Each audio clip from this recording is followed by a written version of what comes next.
ಈಗ ಪ್ಯೂಬರ್ಟಿ ಇನ್ ಗರ್ಲ್ಸ್ ಬಗ್ಗೆ ಮಾತಾಡೋಣ. ಈಗ ನಿಮ್ಮ ಟೀನೇಜ್ ಇಯರ್ಸ್ ತುಂಬಾನೇ ಕಷ್ಟವಾಗಿರುತ್ತೆ, ಮತ್ತೆ ನಿಮ್ಮ ಪೇರೆಂಟ್ಸ್ಗೂ ಕೂಡ. ನೀವು ಫಿಸಿಕಲ್ ಎಮೋಷನಲ್ ತೊಂದರೆಯಲ್ಲಿ ಇರ್ತೀರಾ. ನಾನು ಹರ್ಷ ಹೇಳಿದ್ನಾ?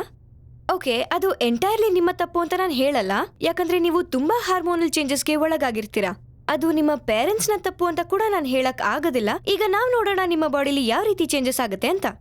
ಸೊ ಪ್ಯೂಬರ್ಟಿ ಅನ್ನೋದು ಒಂದು ಪ್ರಾಸೆಸ್ ಎಲ್ಲಿ ಒಂದು ಚೈಲ್ಡ್ ನ ಬಾಡಿ ಹೇಗೆ ಮೆಚೂರ್ ಆಗಕ್ಕೆ ಹೆಲ್ಪ್ ಆಗುತ್ತೆ ಅಂತ.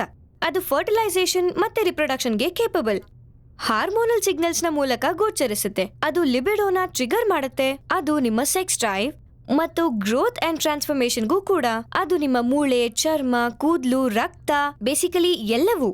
ನಿಮ್ಮ ಹೈಟ್ ಮತ್ತೆ ವೇಟ್ ಈ ಸಮಯದಲ್ಲಿ ತುಂಬಾನೇ ಬದಲಾಗುತ್ತೆ. ನೀವು ಚಬ್ಬಿಕಿದಾಗಿದ್ರೆ ನಿಮ್ಮ ದೇಹ ತುಂಬಾನೇ ಬೆಳೆಯುತ್ತೆ. ನೀವು ಕುಳ್ಳಗಿದ್ರೆ ನೀವು 6th ಸ್ಟ್ಯಾಂಡರ್ಡ್ ನಂತರ ಉದ್ದ ಬೆಳಿಲೂಬಹುದು.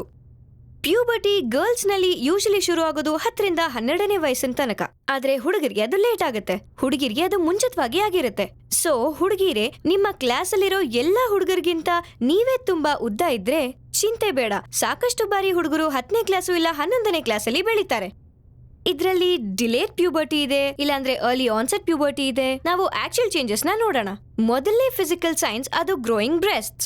ಈಗ ನಿಮ್ಮ ಬ್ರೆಸ್ಟ್ ಒಂದೇ ರಾತ್ರಿಯಲ್ಲಿ ತುಂಬಾ ದೊಡ್ಡದಾಗಿ ಬೆಳೆಯೋದಿಲ್ಲ.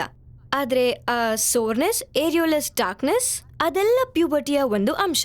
ಇಲ್ಲಿ ಒಂದು ಬ್ರೆಸ್ಟ್ ಇನ್ನೊಂದಕ್ಕಿಂತ ದೊಡ್ಡದಾಗಿ ಇರ್ಬೋದು, ಅದೇನ್ ತಪ್ಪಿಲ್ಲ. ಜನರಲಿ ನಾವು ಸೆಕೆಂಡ್ ನೋಟಿಸ್ ಮಾಡೋಂತ ಚೇಂಜ್ ಏನು ಅಂದ್ರೆ ಲೇಬಿಯಾನಲ್ಲಿ ಹೇರ್ ಬೆಳೆಯೋದು. ನಿಮ್ಗೆ ಲೇಬಿಯಾ ಅಂದ್ರೆ ಏನು ಅಂತ ಗೊತ್ತಿಲ್ವಾ? ಓ ಗೈಸ್, ಅದಕ್ಕೆ ನಾನು ಈ ವಿಡಿಯೋನ ಮಾಡಿರೋದು. ಇದನ್ನ ನೋಡಿ. ಎನಿವೆ, ಕೂದಲು ಹೆಚ್ಚಾಗಿ ಬೆಳೆದಂತೆ ನಿಮ್ಮ ಬಿಕಿನಿ ಏರಿಯಾದಲ್ಲಿ ಕೂದಲು ಬೆಳೆಯುತ್ತೆ. Sex organs like vagina, uterus, ovary ಇದೆಲ್ಲ ಸೂಕ್ಷ್ಮವಾದ ಆರ್ಗನ್ಸ್ ಆಗಿರೋದ್ರಿಂದ ನೀವು ನೋಟಿಸ್ ಮಾಡದೇ ಇರಬಹುದು. ನಿಮ್ಮ ಆಸ್ಟ್ರೋಜನ್ ಹಾರ್ಮೋನ್ಸ್ ಅಲ್ಲಿ ಇನ್ಕ್ರೀಸ್ ಆಗಿರುತ್ತೆ, ಅದು ಗಾತ್ರದಲ್ಲೂ ಕೂಡ. ಗಮನ ಇರ್ಲಿ, ನಾನು ಇದನ್ನ ಮತ್ತೆ ಹೇಳ್ತಾ ಇದ್ದೀನಿ. ಪ್ಯೂಬರ್ಟಿ ಇನ್ ಗರ್ಲ್ಸ್ ಅಲ್ಲಿ ಬಿಗ್ಗೆಸ್ಟ್ ಫ್ಯಾಕ್ಟರ್ ಅಂದ್ರೆ ಅದು ಪೀರಿಯಡ್ಸ್. ನೀವು ಪ್ರೆಗ್ನೆಂಟ್ ಆಗಕ್ಕೆ ಲಾಯಕ್ಕಾಗಿದ್ದೀರಾ. ನಿಮ್ಮ ಕರ್ವ್ಸ್ ಕೂಡ ಅದೇ ಸಮಯದಲ್ಲಿ ಬೆಳೆದಿರುತ್ತೆ. ಆಸ್ಟ್ರೋಜನ್ ಬೆಳೆದಿರೋ ಸಮಯದಲ್ಲಿ ನಿಮ್ಮ ಹಿಪ್ಸ್ ಕೂಡ ವೈಡನ್ ಆಗಿರುತ್ತೆ, ಅಂದ್ರೆ ಅದು ಸ್ವಲ್ಪ ಲಾರ್ಜ್ ಆಗಿ ಅಂಡ್ ನೀವು ಜೀನ್ಸ್ ಹಾಕೊಂಡ್ರು ಕೂಡ ಚಂದವಾಗಿ ಕಾಣೋ ಹಾಗೆ. ಆಮೇಲೆ ಫ್ಯಾಟ್ ಇಶ್ಯೂಸ್ ನಿಮ್ಮ ಬಾಡಿಯಲ್ಲಿ ಇನ್ಕ್ರೀಸ್ ಆಗುತ್ತೆ. ಅದು ಎಲ್ಲಿ ಅಂದ್ರೆ specially breast, hips, buds, upper arms, thighs ಈ ಎಲ್ಲಾ ಜಾಗದಲ್ಲೂ ಕೂಡ ಬೆಳ್ದಿರತ್ತೆ. ಅದ್ರ ಬಗ್ಗೆ ಈಗ ಬೇಡ. ಓಕೆ, ಈಗ ನಾವು ಮುಂದಿನ ವಿಷಯಕ್ಕೆ ಹೋಗೋದಾದ್ರೆ ನಿಮ್ಮ ಬೆವರಿನ ವಾಸನೆ ಚೇಂಜ್ ಆಗೋದಕ್ಕೆ ಕಾರಣ ಕೂಡ ಹಾರ್ಮೋನ್ಸ್. ಆಮೇಲೆ ನಿಮ್ಮ ಸ್ಕಿನ್ ಅಲ್ಲಿ ಆಕ್ನೇಸ್ ಬರೋದಕ್ಕೂ ಕೂಡ.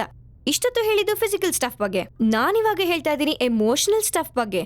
ಬೇಸಿಕಲಿ ನಿಮ್ಮ ಬಾಡಿಯಲ್ಲಿ ಆಗೋ ಹಾರ್ಮೋನಲ್ ಚೇಂಜಸ್ ಎಲ್ಲಾದ್ರಿಂದ ಪ್ಯೂಬರ್ಟಿ ಜನರಲಿ ಕ್ಯಾರೆಕ್ಟರೈಸ್ ಆಗಿರೋದು ತುಂಬಾನೇ confusions, subconscious, peer pressure, ಆಮೇಲೆ ಡೀಲಿಂಗ್ ವಿತ್ ಹೊಸ ಸೆಕ್ಷುಯಲ್ ಇಂಟ್ರೆಸ್ಟ್. ಬೇಸಿಕಲಿ ನಾನು ಏನ್ ಹೇಳ್ಬೇಕು ಅಂದ್ರೆ ನೀವು ತುಂಬಾ ಚಿಕ್ಕ ಹುಡುಗಿನೂ ಅಲ್ಲ ಅಥವಾ ದೊಡ್ಡ ಹೆಂಗಸೂ ಅಲ್ಲ. So guys, relax. ಈ ಪೀರಿಯಡ್ ಖಂಡಿತ ನಿಮ್ಗೆ ಮುಗಿಯುತ್ತೆ, ಇದು ಶಾಶ್ವತ ಅಲ್ಲ. ವೆಲ್, ಇದು ನಿಮ್ಗೆ ಈ ಕ್ಷಣಕ್ಕೆ ತುಂಬಾ ದೊಡ್ಡ ಸಮಸ್ಯೆ ಅನ್ಸ್ಬೋದು, ಆದ್ರೆ ಅದು ಖಂಡಿತ ಅಲ್ಲ. ಎಲ್ಲರಿಗೂ ಇದು ಸಹಜ. ಸೊ ನಿಮ್ ಮನೇಲಿ ಮಾಡಿರೋ ಅಡ್ಗೆನ ಊಟ ಮಾಡಿ ಮತ್ತೆ ನಿಮ್ ತಾಯಿಗೆ ಹೆಲ್ಪ್ ಮಾಡಿ.